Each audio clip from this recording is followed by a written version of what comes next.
Okay, who's ready for pick 144? Here it is. This is what you guys came to the show for, I would imagine, today. So the Browns didn't pick again until, gosh, what pick did we even? Oh, I guess I got it here. So we had pick 166 in the 5th round. So we're kind of waiting around after 126. It's like, okay, we got to 166.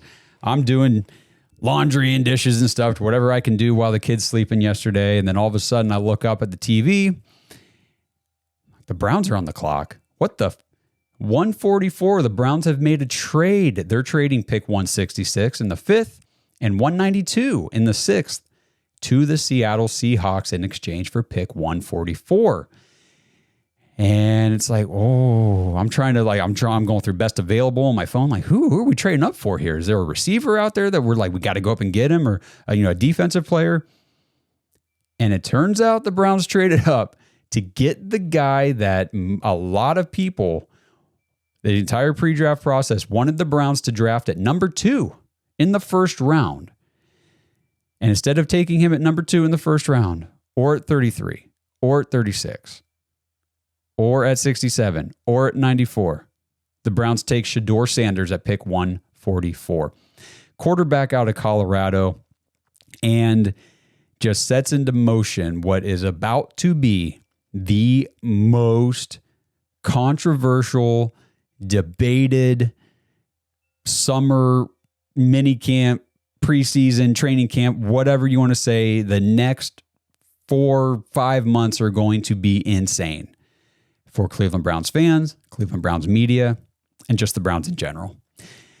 But it's going to be a ton of fun. So we get Shedeur Sanders, 6'2", 215, 23 years old.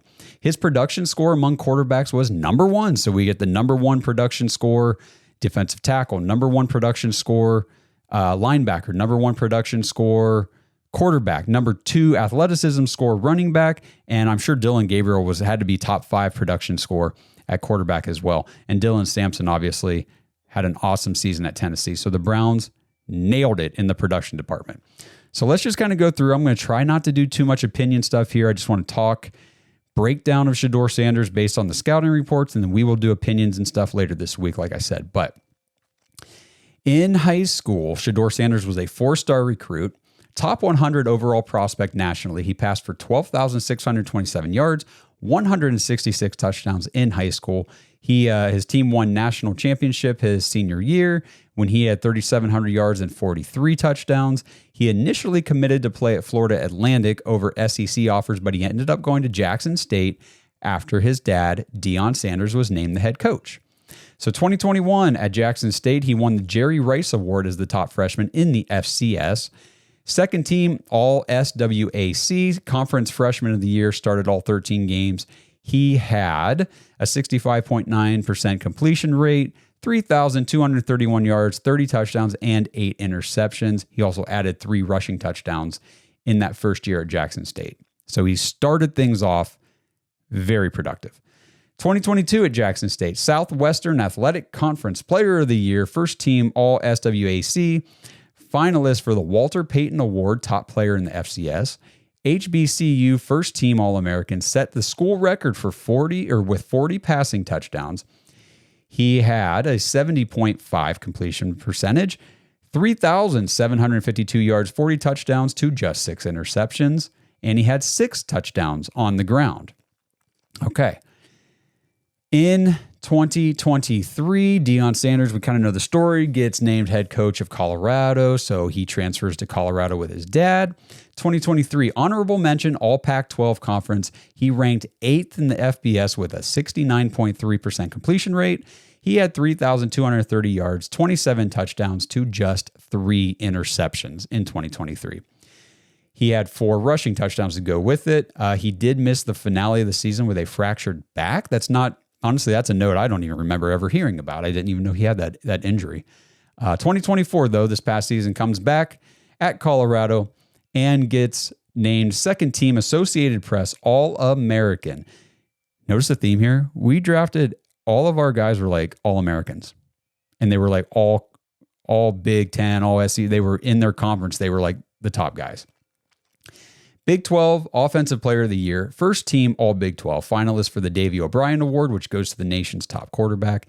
He set the Colorado school record. So this is 2 school records now. 64 career passing touchdowns. He led the FBS by completing a school record 74% of his 477 passes.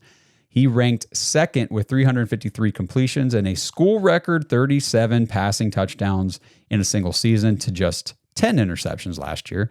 He, fourth with fourth most school record, 4,134 passing yards. And he had 4 rushing touchdowns to go with all that last year in 2024. So why is a guy like that sitting around in the 5th round? That's the question. That is the question that people we're asking all weekend, and they're going to be asking probably until this kid steps on the field and we get to evaluate whether he's actually good in the NFL or not. Until then, it's all going to be speculation, hypotheticals,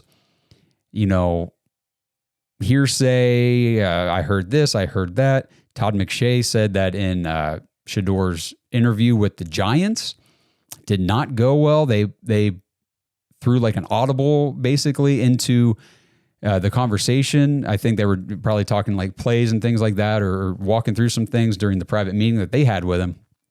And he clearly was not prepared for it. He hadn't, it was something they must have sent him ahead of time, and they expected him to study and understand what this was going to be. He didn't. He wasn't prepared.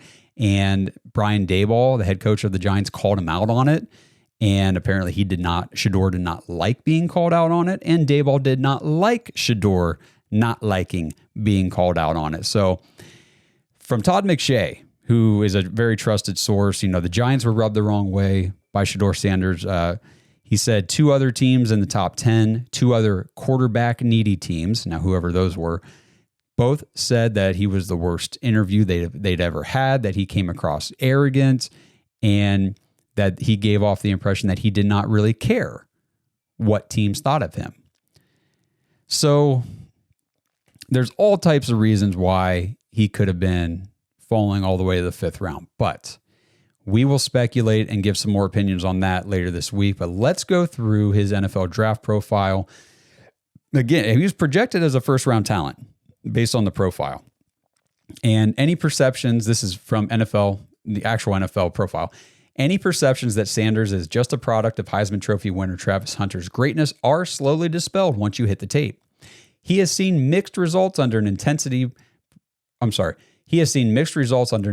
bright spotlight, but there are no signs his confidence has ever wavered. Sanders possesses a baseline of poise, savvy, and accuracy, traits that are integral in becoming an NFL starter. He's slow twitch with standard arm talent and a longer release, but he worked around those limitations with anticipation and his accuracy. He plays with decent command from the pocket and finds his rhythm when working on time and on platform. That said, he will pass on profits and look for the big play too often. Average velocity and slower rip times mean tighter windows against faster athletes. So throwing off platform or trying to do more than his arm talent allows will be ill-advised. He's tough and willing to take the hit to complete the throw once he's locked into his target. Sanders is pocket mobile and finds clean alternate launch points, but he often creates pressure and sacks with undisciplined pocket drops. Big thing I saw on tape with him, he drifts back way too much. The tape says he has the necessary qualities to become a solid game manager if he can operate with better discipline and play to his strengths. So what are those strengths? Plays with confidence and composure from the pocket, keeps his eyes downfield as the pocket compresses, shows off the ability to pump and reset when the play appears not to develop as he expected.